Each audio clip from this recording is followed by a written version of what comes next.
Bonjour à tous. Petite histoire intitulée « L'envol retenu ».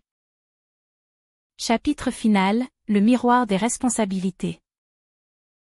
La liberté qu'elle avait goûtée ne tarda pas à se teinter d'ombre. Après les plaintes qu'elle avait déposées, la justice s'en mêla. Mais au fil des enquêtes, les zones grises de son passé refirent surface.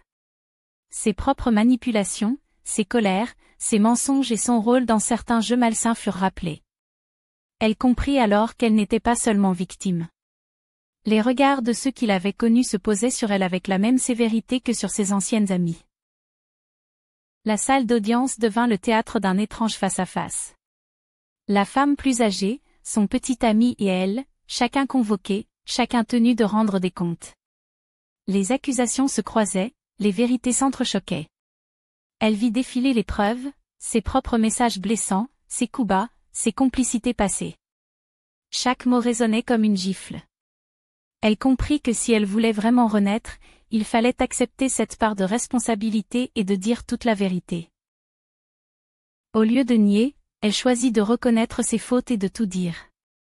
Elle parla de sa jalousie, de son besoin maladif d'attention, de ses erreurs répétées.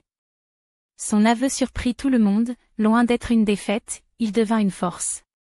Elle révéla également les soirées où certaines personnes et certains membres de sa famille se réunissaient pour des discussions de sorcellerie et vaudou, visant à éliminer certaines personnes.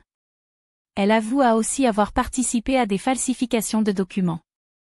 Mettant fin à ces manigances, elle admit aussi avoir participé à un vol d'héritage, des fautes lourdes qui pesaient encore sur sa conscience. Elle cessa d'être une simple accusée pour devenir une femme qui affronte sa vérité. Ce courage désarma même ses anciens bourreaux, incapables d'assumer leurs propres mensonges avec la même lucidité. Quand le verdict tomba, ce fut un équilibre, les peines partagées, les responsabilités reconnues.